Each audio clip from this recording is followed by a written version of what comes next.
নমস্কার বন্ধুরা, happy new year সবাইকে।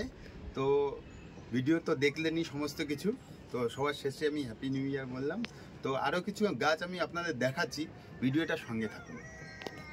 নমস্কার বন্ধুরা, আমি উদ্ধব, আপনারা দেখছেন ফিটনেস গার্ডেন। এখন এই অবস্থায় যারা লেবু গাছের পরিচর্যা করতে চান, আপনারা শখের আপনাদের মালটা লেবু চাষ করেছেন বা একটা কমলা লেবু চাষ করেছেন, বাতাবি লেবু, সমস্ত লেবু গাছের জন্য এই সময় অর্থাৎ জানুয়ারি শুরুতে, আজকে জানুয়ারি ফার্স্ট উইক ভিডিওটা করছি।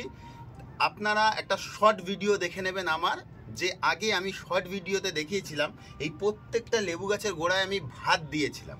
সেটা কি মাসে দিয়েছিলাম, সে হচ্ছে নভেম্বর মাসের শেষে দিয়েছিলাম, বা মিডিলেও দিতে পারেন, নভেম্বর মাসের শুরুতেও আপনারা দিতে পারেন। নভেম্বরে যারা স্কিপ করে গেছেন ডিসেম্বর মাসে দিলেও হবে। আমার ডেসক্রিপশনে ওই শর্ট ভিডিওর লিঙ্কটা আমি অবশ্যই আপনাদের দিয়ে রাখবো, যে ভাত কি করে দিতে হবে। তো লেবু গাছের এই সময় সঠিক পরিচর্যা হচ্ছে এর কোনো পরিচর্যা না করা। তারপরেও আমি বলছি, যদি একান্তই আপনাদের পরিচর্যা করতে হয়, আপনারা ফেব্রুয়ারির শেষে বা মার্চের শুরুতে অফুরন্ত ফুল আর বেশি ফল পাওয়ার জন্য আপনারা কি করতে পারেন, আপনারা কিন্তু অবশ্যই একটুখানি, যারা কেমিক্যাল সার পছন্দ করেন তারা 0-0-50 1 চামচ করে জলে গুলে একবার গাছটাকে খাইয়ে দিতে পারেন। আর যারা জৈব পটাশ পেয়ে গেছেন, মার্কেটে এখন অ্যাভেলেবেল হয়ে গেছে জৈব পটাশ, ছোট ছোট কালো কালো দানা, আমি বিভিন্ন গাছের গোড়ায় দেওয়া আছে, আমি পরে দেখাচ্ছি। তো তারা কিন্তু মোটামুটি 2 চামচ করে জৈব পটাশ উপর দিয়ে রাখবেন, আর কোনো আপনাদের কিন্তু পরিচর্যা করতে হবে না। তাহলে কিন্তু আপনারা অফুরন্ত, যখন এখন তো ডমিনেশন পিরিয়ড চলছে, শীতকাল, শীত ঘুম দিচ্ছে আর কি গাছটা, বিভিন্ন গাছের নানা রকম রোগ দেখা যাবে, আপনারা ভয় পেয়ে যাবেন, পাতা শুকিয়ে যাবে, পাতা হলুদ হবে, পাতা পড়ে যাবে, সঠিক নিউট্রিশনের অভাব আপনি মনে করবেন, মাইক্রো নিউট্রিয়েন্টসের অভাব আছে, খাবার দাবারের অভাব আছে, আপনি প্রচুর সার দেবেন, এই ভুলটা কিন্তু করতে যাবেন না। গাছের একটা প্রকৃতির একটা নিয়ম আছে, গাছের নিজস্ব একটা চাহিদা আছে, এই চাহিদায় গাছ কিছু চায় না, কিছু দরকার নেই। কড়া রোদে গাছটাকে দিকে 6 থেকে 8 ঘন্টা যদি রোদ পায় খুবই ভালো। আর যারা পাচ্ছেন না, ব্যালকনি গার্ডেনে করছেন, তারা 4 ঘন্টা ন্যূনতম রোদ যদি কোনো গাছ পেয়ে যায়, আর জলটা যদি একটু বুঝে দিতে পারেন, তো অনেকে বলে ওয়াটার সলিউশন, আমি অত কিছু বলবো না, গোদা বাংলায় বলছি, জল কম দেবেন। একটা গাছ যতদিন না পাতাটা একটু ঝিমিয়ে যাচ্ছে ততদিন কিন্তু জল দেবেন না, জাস্ট গাছটাকে বাঁচিয়ে রাখার জন্য যতটুকু জল দরকার ততটুকু জল দেবেন। তার মাঝখানে একটা কথা বলে রাখি, যে জল দেওয়ার ব্যাপারে, যখন দেখবেন সকালবেলা, ধরুন আপনি কোনো কাজে চলে যাচ্ছেন, বেরিয়ে যাচ্ছেন, সারাদিন আপনার গাছটা মানে জল পাচ্ছে না, কুয়াশায় কিন্তু গাছের ওপরটা বা মাটির ওপরটা কিন্তু ভিজে থাকে সকালবেলা। তো এই ভুলটা করবেন না। যদি গাছের পাতা দেখেন একটু ঝিমানো, মূর্ছে গেছে, তখন কিন্তু আপনারা অবশ্যই জল দিয়ে যাবেন। তো বন্ধুরা, যেই আলোচনাটা করছিলাম, মানে জল কিন্তু সঠিকভাবে কম পরিমাণে, আবারও বলছি, বারবার বলছি, যে এই সময় যে ডিসেম্বর জানুয়ারি মাসে কিন্তু লেবু গাছের পরিচর্যা হচ্ছে, এর কোনো পরিচর্যা না করা, জাস্ট গাছটাকে 4 থেকে 8 ঘন্টা যদি রোদ পায় খুবই ভালো, পায় না 6 ঘন্টা এনাফ, 4 ঘন্টা পেলেও যথেষ্ট। দেখবেন যাতে 4 ঘন্টার কম রোদ না পায়, এটা বেশি ফলন পাওয়ার জন্য। যাদের গাছ 1 ঘন্টা রোদ পায় তারা কি করবে, তাদের গাছেও ফল আসবে। তারা কি হয়, যেই গাছটা 6 ঘন্টা বা 4 ঘন্টা রোদ পাচ্ছে, সেই গাছটা যতটুকু জল দরকার তার থেকে অনেক কম দরকার যেই গাছটা 1 ঘন্টা থেকে 2 ঘন্টা রোদ পায়। তাহলে আমি যদি আমার গাছটা 6 ঘন্টা রোদ পায়, সেই গাছটা যদি আমি 3 দিন বাদে বাদে জল দিই, আর যেই গাছটা আপনার 2 ঘন্টা রোদ পাচ্ছে, সেই গাছটা কিন্তু 3 দুগুণে 6 দিন বাদে বাদে জল দিতে হবে। এই জিনিসটা আপনাদের মাথায় রাখতে হবে। তো জল কিন্তু আপনারা বুঝে দেবেন। আর এই সময় পাতা হলুদ হয়ে গেলে, পড়ে গেলে, গাছ ঝিমিয়ে থাকলে কোনো ভয় পাওয়ার কিছু নেই। আমি দেখাচ্ছি কিভাবে হয় আর কি রোগ এই টাইমে আসতে পারে। দেখুন এইখানটা আসুন, এই যে পাতাগুলো দেখুন, এইটা একটা বাড়ি 1 মালটা লেবু, এর পাতাগুলো দেখুন এই যে হলুদ হয়ে যাচ্ছে, 2 দিন বাদে বাদে এগুলো পড়ে যাবে। এবার আপনি মনে মনে ভাববেন যে কি করে হচ্ছে, এই হলুদ হয়ে যাচ্ছে কেন, গাছের কি নিউট্রিয়েন্টসের অভাব আছে, খাবারের অভাব আছে? না, এইটা প্রকৃতির নিয়ম, এইভাবে ঝরে যাচ্ছে। আবার এই টাইমে ডমিনেশন পিরিয়ডে আছে, গাছ কি করবে, শীত ঘুম দিচ্ছে, তাহলে কচি পাতা ছাড়ছে কি করে? 2-1 দিন একটুখানি রোদ আসবে, তো দেখুন এরকম কচি পাতা কিন্তু ছাড়বে। এই কচি পাতার ভেতর দিয়ে লিফ মাইনর দেখা দেবে, আপনাদের ম্যাপ পোকা দেখা দেবে। তখন কি করবেন, আপনারা একটু যারা কেমিক্যাল সার পছন্দ করেন তারা কিন্তু সাপ পাউডার স্প্রে করে রাখবেন। এবার আপনারা অনেকে প্রশ্ন করবেন যে ভাই সাপ পাউডার তো ফাঙ্গিসাইড, ইনসেকটিসাইড না, লিপ মাইনার তো হচ্ছে একটা ইনসেকটিসাইড দরকার।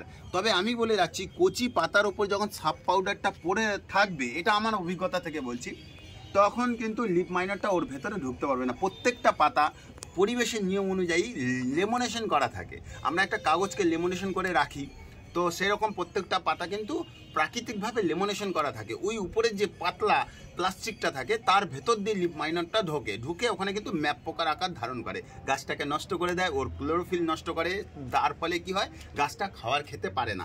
তাই আমি বলবো, যদি কচি পাতা যখনই আপনাদের এই যে দেখুন, এই গাছটা দেখুন, এই গাছটা কচি পাতা বেরাচ্ছে, ঠিক আছে, এই যে কচি ডাল বেরিয়ে গেছে। কেন বেরাচ্ছে? এই টাইমে তো বেরানোর কথা না। হ্যাঁ, ওর সঠিক খাবার দাবার আছে, ও রোদও পেয়েছে, জল একটু কম পেয়েছে, ও কচি পাতা ছাড়ছে। তো এই কচি পাতার মধ্যে যখন আপনি সাপ পাউডার মেরে রাখবেন, তো একবার একটা গাছ করে দেখুন, আমাকে বিশ্বাস করে, তাহলে দেখবেন অবশ্যই এর মধ্যে আর লিপ মাইনার আসবে না, পরের পাতাগুলো কিন্তু এরকম ফ্রেশ থাকবে। তো যাদের সাপ পাউডার আছে তারা সাপ পাউডার দেবেন। আর যারা অর্গানিক পদ্ধতিতে করছেন, অর্গানিক যে কোনো ফাঙ্গিসাইড আপনারা দিতে পারেন। যেমন আপনার গিয়ে আমি ভালো লাগে, আমার টাটা মাস্টার দিতে ভালো লাগে, অনেকে ব্লাইটক্সও দিতে পারেন। এবার কোনটা কেমিক্যাল আর কোনটা হচ্ছে জৈব, সেটা নিয়ে অনেক দ্বন্দ্ব আছে, যার মধ্যে যাব না আমি। তো আপনারা কিন্তু কচি পাতাটাকে রোধ করার জন্য যে কোনো জৈব ইনসেকটিসাইডও দিতে পারেন। এখন যদি আপনি কাকা বা নিম তেল ইউজ করেন, তাও কিন্তু লিপ মাইনারটা হওয়ার চান্স খুব কম থাকে। আরও কিছু রোগ আমি দেখাচ্ছি, যেমন এই দিকে ফল পেকে যাচ্ছে, এটা একটা চায়না কমলা, এই যে হয়ে রয়েছে, এটা 6 মাসের একটা গাছ, চায়না কমলা হয়ে রয়েছে, প্রচণ্ড মিষ্টি, ট্যাপা ট্যাপা থাকে। তো এই গাছের ক্ষেত্রেও কিন্তু সেম, এই দেখুন পাতা টাটা তলা দিয়ে সব পড়ে গেছে, এই পাতাগুলো পড়ে যাচ্ছে বা আরও পড়বে। এই ফলটা চলে যাওয়ার পরে কিন্তু গাছ এরকমই ন্যাড়া খ্যাপা হয়ে থাকবে।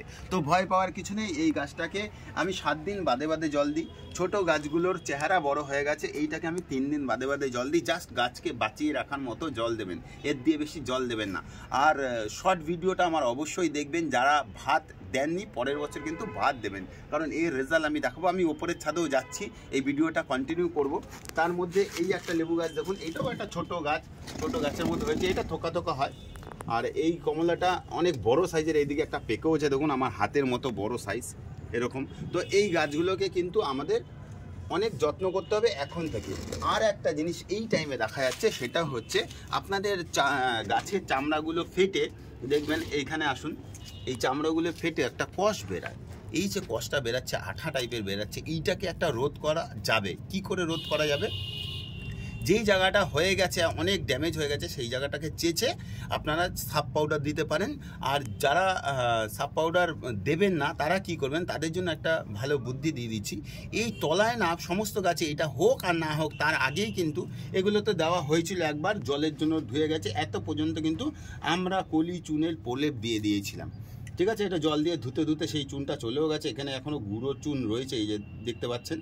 তো এইটার মধ্যে দেওয়া হয়নি, এটার মধ্যে কিন্তু সেই রোগটা দেখা গেছে। এখান থেকে এর জীবনী শক্তিটাই কষ আকারে বেরিয়ে যাবে, গাছটা কিন্তু তখন ড্যামেজ হবে, ক্যাঙ্কার রোগ হবে, মানে ডাল শুকিয়ে যাওয়া ধীরে ধীরে। এই রোধ করার জন্য এই সময়টা কিন্তু অবশ্যই করা উচিত, যে এইখানটা আপনারা চুনের প্রলেপ দিয়ে দিতে পারেন। অনেকে তুঁত বলছেন, সেটাও দিতে পারেন। আর সাপ পাউডারের মোটা প্রলেপও দিতে পারেন। এক্ষেত্রে দেখুন, এইখানে আমি একটা কিছু আপনাদের বলেছিলাম যে জৈব পটাশ মার্কেটে এসে, এই দেখুন কয়েকটা জৈব পটাশ দেওয়া, এইগুলো হচ্ছে এই যে কালো কালো, আমি প্রত্যেকটা গাছে, ছোট গাছে 1 চামচ এই যে জৈব পটাশ, এটা ফেলে রাখলাম, জল দেবো, ধীরে ধীরে এটা খাবে। তো প্রচুর আছে, আমি বিভিন্ন রকম আমার গাছ আমি আপনাদের ঘুরে দেখাচ্ছি। এইটা ফাইনাল করা আছে 12 ইঞ্চিতে, এবার আসবে। এখন এই অবস্থায় রয়েছে, এই যে কচি ডালও ছাড়ছে, ভয়ের কোনো কারণ নেই। এরপরে ধীরে ধীরে আমরা রেজাল্ট দেখাবো আপনাদের, অবশ্যই দেখবেন। আর আমি আরও অনেক গাছ দেখাচ্ছি। এই গাছটা দেখুন, তো এই যে ভেতরে এই একটা গাছ, তো এইগুলো এই পাশে কাম করে, দেখুন এই যে পাতা পড়ছে, প্রচুর লেবু আছে কিন্তু পাতা পড়ে যাচ্ছে। এবার বিভিন্ন রকম বিভিন্ন গাছ আমি দেখাচ্ছি, ছোট চারা আমরা এই দুটো আপনাদের দেখাচ্ছি, কিন্তু আরও অনেক গাছ লাগিয়েছি, আমরা বসিয়েছি, সেগুলো দেখা। এই দেখুন নার্সারি থেকে এনে আমরা কি করেছি, সমস্ত 8 ইঞ্চি গ্লাস টবে বসিয়েছি। আগেই বলেছিলাম গ্লাস টবে বসালে কিন্তু পরবর্তীকালে খুলতে সুবিধা হয় বিভিন্ন রকম। দেখুন এখানে মালটা লেবু আছে, তারপরে আপনার ভিয়েতনামি মালটা আছে, মিশরীয় মালটা আছে, নানা রকম ফল। না হলে আপনাদের তো দেখাতে পারবো না। এখানে ট্যাগ সমেত এখনও গাছের ট্যাগ খোলা হয়নি। এটা দার্জিলিং কমলা, এই যে দেখুন দার্জিলিং কমলা লেখা এই ট্যাগটার মধ্যে। তো বিভিন্ন রকম আছে, আমি উপরের ছাদে দেখাচ্ছি, আপনারা আমার সাথে থাকুন, ভিডিওটা কন্টিনিউ করতে থাকুন, আমি আরও কিছু রেজাল্ট আপনাদের দেখাচ্ছি। তো বন্ধুরা গাছের গোড়া কিন্তু এরকম শুকনো থাকবে, আর যদি নির্ভেজাল নির্রোগ গাছ চান তাহলে কিন্তু ওটা করবেন। এত পর্যন্ত চুন অবশ্যই আপনারা তলায় বসিয়ে নেবেন। আর গাছে দেখুন দেখেছেন এইরকম পাতাগুলো হালকা হলদে হলদে বিবর্ণ হয়ে যাচ্ছে, হোক, কোনো পরিচর্যার দরকার নেই। টানা ছাদের ওপরে দেখুন কত রোদ, বিভিন্ন লেবু গাছ এর মধ্যে আমরা করে রেখেছি। এই যে পুরো শুকাচ্ছে, 2 দিন 3 দিন বাদে বাদে জল দিচ্ছি, যেহেতু গাছটার অনেক পাতা। আর ছোট গাছগুলো কিন্তু 7-8 দিন বাদে বাদে আমরা জল দিই। তো আবারও বলছি, বিনা পরিচর্যায় এর পরিচর্যা এই সময়, বেশি সার দেবেন না, বেশি জল দেবেন না, তাহলে কিন্তু আপনারা টাইম মতো প্রচুর রেজাল্ট পাবেন। শুধু লোকেশনটা দেখুন আপনারা, গোটা ছাদের ওপরে, খোলা ছাদের ওপরে দেখুন, এই যে পুরো সারাদিনে রোদ পাচ্ছে এমন জায়গায় গাছগুলোকে আমি রেখে দিয়েছি। তাহলে কিন্তু আপনাদের লেবু গাছ যেগুলো নতুন বসিয়েছেন সেগুলোও তৈরি হয়ে যাবে, আর পুরনো লেবু গাছ তো দেখলেনই, সেগুলোও তৈরি হয়ে যাবে। তো ভালো থাকবেন বন্ধুরা, সুস্থ থাকবেন, আর দেখতে থাকবেন ফিটনেস গার্ডেন। আর এখনও যারা চ্যানেলটাকে সাবস্ক্রাইব করেননি তাড়াতাড়ি সাবস্ক্রাইব করুন। 1 লক্ষ সাবস্ক্রাইবার হলে তো আমার তরফ থেকে ভিউয়ার্সদের নানা রকম গিফটও থাকছে, তার জন্য আমি সাবস্ক্রাইব করতে বলবো না, ওটা আমার আপনাদের প্রতি ভালোবাসার ছোট্ট একটা, সে 1 লাখ সাবস্ক্রাইব হোক তারপর আমি বলবো। তো আবারও বলছি, ভালো থাকবেন, সুস্থ থাকবেন, দেখতে থাকবেন ফিটনেস গার্ডেন। ধন্যবাদ সবাইকে।